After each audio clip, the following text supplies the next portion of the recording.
Hello everybody. Today we're going to be looking at how to use Flowcode and the Formula Allcode robot to solve a maze. We're going to be doing this inside the Flowcode simulation, but this equally applies to the real-world robot. If we, in Flowcode, click on a new project, and then under the 16-bit pick category we select miscellaneous and then the Formula Allcode. And click New Project.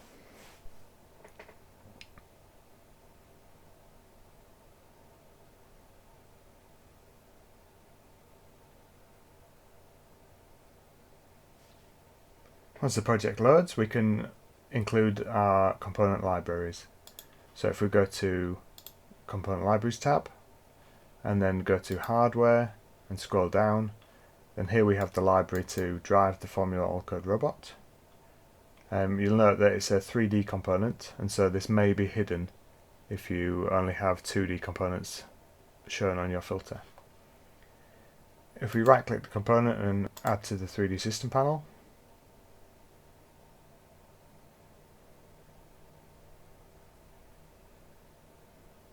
then that brings up the system panel and includes all of the macros to drive the robot in the simulation and on the real hardware. Under System, we have a maze generator.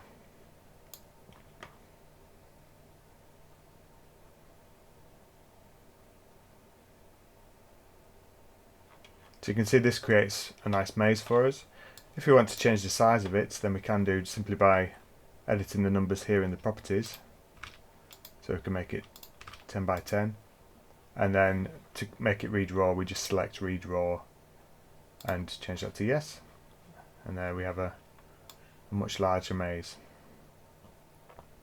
Let's position the robot at the end of the maze there.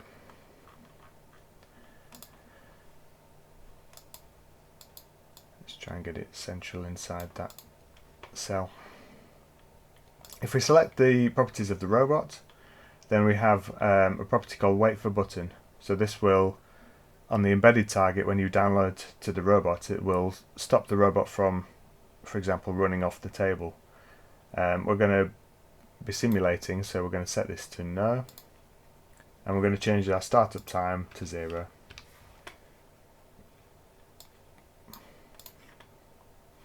For our program, we're simply going to initialize the robot, then we're going to create a loop, and so this will be the contents of the program while we're running. And inside our loop we're going to read the infrared sensors around the robot. So I'm going to read IR sensor. Now the sensors we're interested in are the left hand side one, so this sensor here, and the front one, so this sensor here. So the left is sensor 0, and we're going to store that. In fact, instead of read IR sensor, we're going to do check IR. So the read IR sensor gives us the raw sensor value, whereas check IR just checks to see if it can see something there. So sensor 0 is the left one, so we're going to create a variable to store that state. So IR left.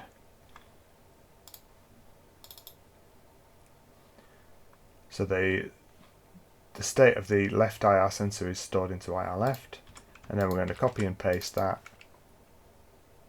I'm going to copy and paste that, and this time we're going to look at the front sensor, which is index 2, and we're going to store that into IR right.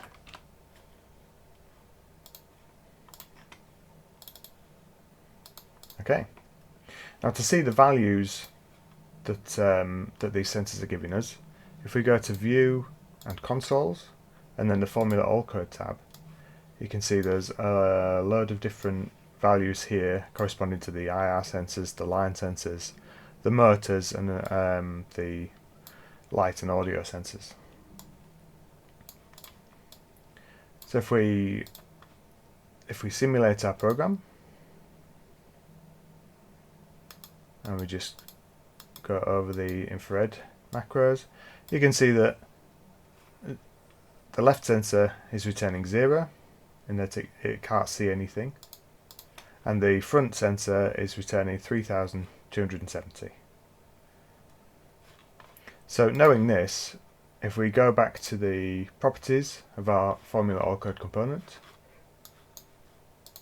we can set the IR distance, that's the distance at which it will see a wall, and we'll change it from 200 to 2000, and that should allow for a bit of tolerance and nicely check to see if we have walls in the range of our sensors.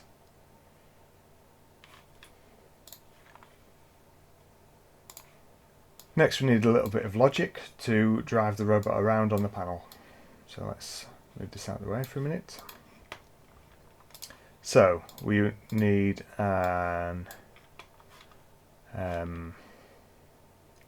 we need to check the left IR sensor.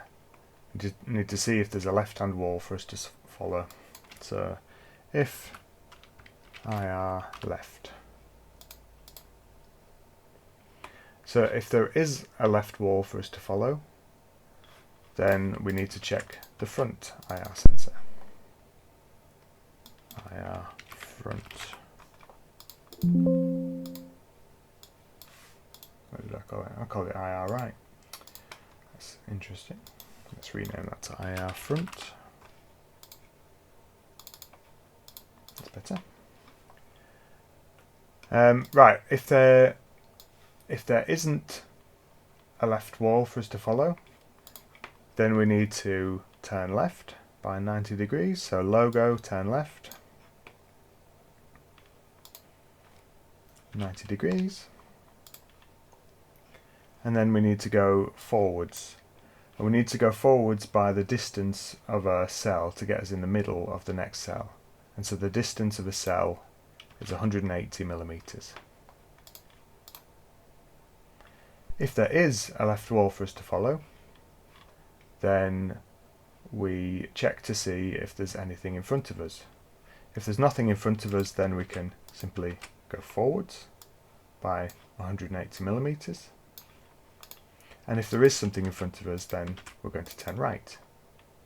A logo, turn right by 90 degrees. So if we let's set a breakpoint on our loop, and let's run our program and see how we get on. Let's bring up our console so that we can see the values of infrared as we're getting them. Let's close the property window. So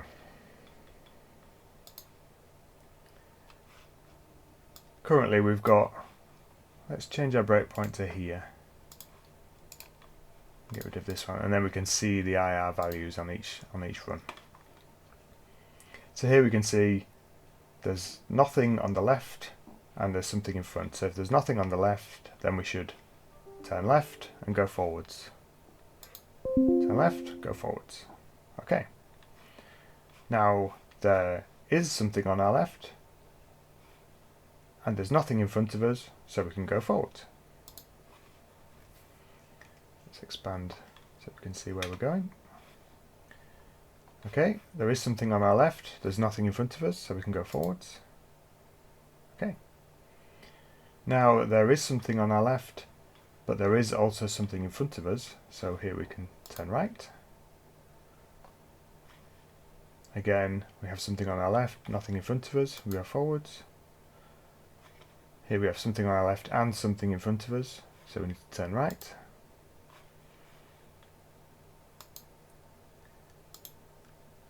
And here we go. So let's try and get rid of our breakpoint and zoom out, and let's see how well the robot does.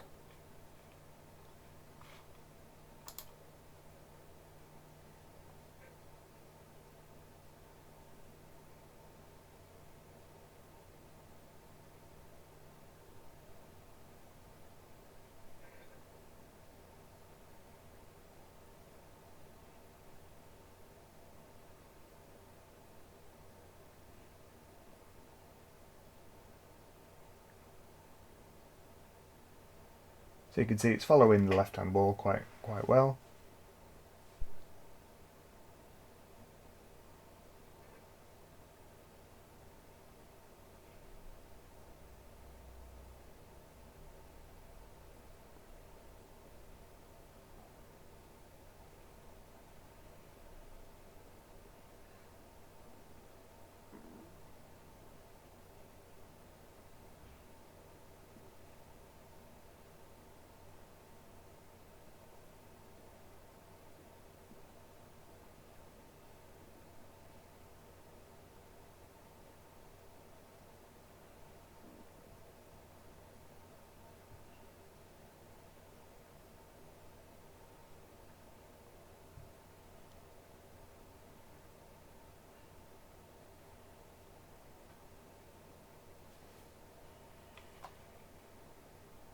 Okay. Once we've stopped our program, if we ever want the robot to jump back to the initial start position, then we can simply select our 3D system panel and then press Ctrl Z, and that will reset the position of the robot back to its initial starting position. Anyway, I hope this has been useful. I've been Ben Rowland, and thank you for watching.